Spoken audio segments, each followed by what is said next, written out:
type, il a acheté une 4x4. Voiture, belle voiture, toute neuve, ça brille. Vous savez, derrière, il y a écrit la marque. Toyota RAV4. Ouais, RAV4. Et il y a écrit 4x4. Il y a un mec qui passait, il était sous le soir et tout, il passe dans la voiture magnifique et tout. Il regarde la voiture devant, derrière et tout.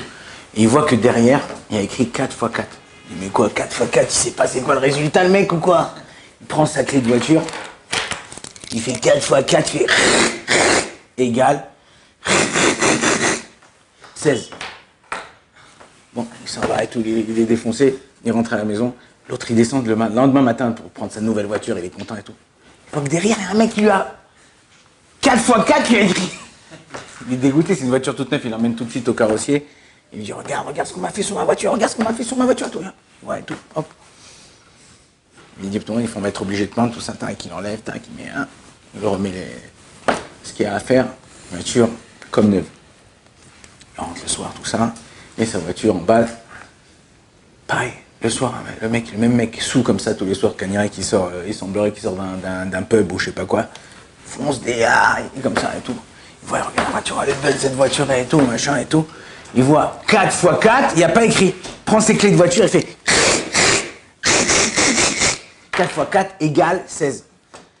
Il s'en va à tout. Le lendemain matin, le mec il revient, il voit sa voiture, mais purée, hier, ça m'a coûté 2000. Il reprend la voiture, il l'emmène au carrossier et tout. Le carrossier il dit, écoute, regarde, tu dois avoir un ouf, tu dois avoir un fou dans ta rue.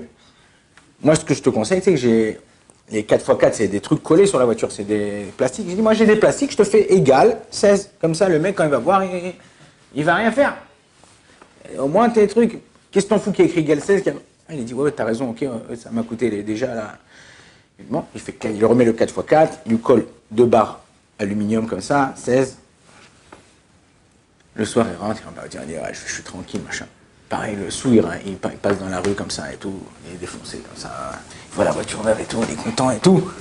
Et il voit 4x4 égale 16. Il dit, oh, bravo, il prend sa clé, il dit, il y a des fois des gens dans la vie qui se mêlent de tout. Ils ont rien, ça les regarde pas et ils se mêlent de tout. Comment un homme, comment nous, on doit réagir?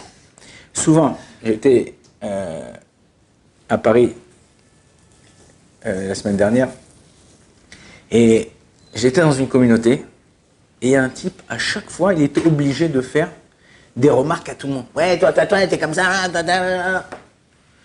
Bon, il y a des gens, malheureusement, ils ont des problèmes dans leur vie. Donc, il faut les juger, les cap zéro, il faut les juger du bon côté. Mais, au bout d'un moment, moi, je suis pas de la communauté, je suis un extraterrestre là-bas. D'ailleurs, je viens, j'arrive, je me pose, je suis comme un cheveu dans la soupe.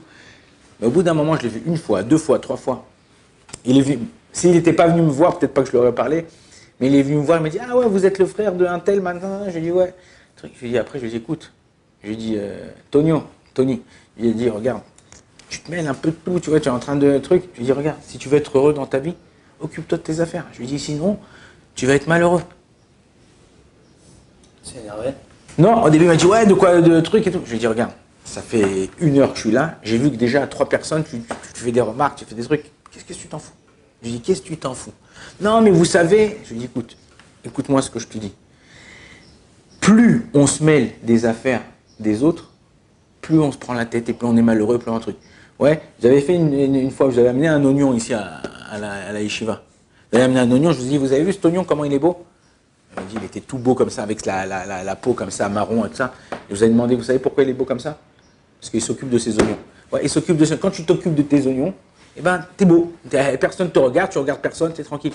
Il y a des fois, tu peux faire des réflexions si tu as une façon de pouvoir changer la chose. Mais arrêtez de vous mêler de ce que vous n'arrivez pas. Tu veux vivre, comme ils disent en France. Vivons heureux, vivons cachés. Mais c'est pas caché. Dire, vis pour toi, vis ta vie, va au bout de tes pensées, va au bout de tes forces, va au bout de ce que tu as envie de faire dans ta vie, fais-le. Mais n'essaye pas de regarder lui, il a fait comme ça, et lui, il a fait comme ça, et lui, il a dit comme ça, il a dit comme ça. Mais qu'est-ce que tu t'en fous? Plus tu vas t'intéresser à des gens qui ne valent pas la peine, plus tu vas te morfondre, tu vas te faire du mal. Tu es en train de te faire du mal. Et après, malheureusement, sachez quelque chose. Ce que vous êtes en train de vous habituer quand vous êtes jeune, 20, 25, 30, 35, quand tu vas avoir 50 piges, 60 piges, ouais, tu vas venir, tu vas rester avec ça et ça va s'accentuer. Ça va s'accentuer, ça va devenir encore plus fort chez toi. Et tu n'arriveras pas à l'enlever, tu seras comme ça. Et les gens disent, vas-y, ce mec-là, on le met de côté. Donc, ça, c'est un travail de midot, c'est un travail de caractère. Je m'occupe de moi-même. Je fais ce que j'ai à faire, j'avance dans ma vie, je suis heureux. Si je peux aider quelqu'un au passage, j'aide quelqu'un. Si je peux faire quelque chose de bien au passage, je fais quelque chose de bien. Mais j'arrête de regarder avec mes yeux, arrête de regarder avec mon esprit critique. C'est bien d'avoir un esprit critique, mais pour soi-même, pour avancer nous-mêmes. Mais pour regarder les autres, les critiquer, et toi tu fais rien, en général, ceux qui font rien, ou ceux qui critiquent les autres, c'est ceux qui font rien. Ils n'ont jamais rien fait dans leur vie, donc ils critiquent, il n'y a que ça à faire. Qu'Akadosh Baruch Hu nous donne cette force-là de regarder les choses d'un bon œil et de travailler sur nous-mêmes pour pouvoir avancer. Baruch Adonai l'Olam, Amen, Amen.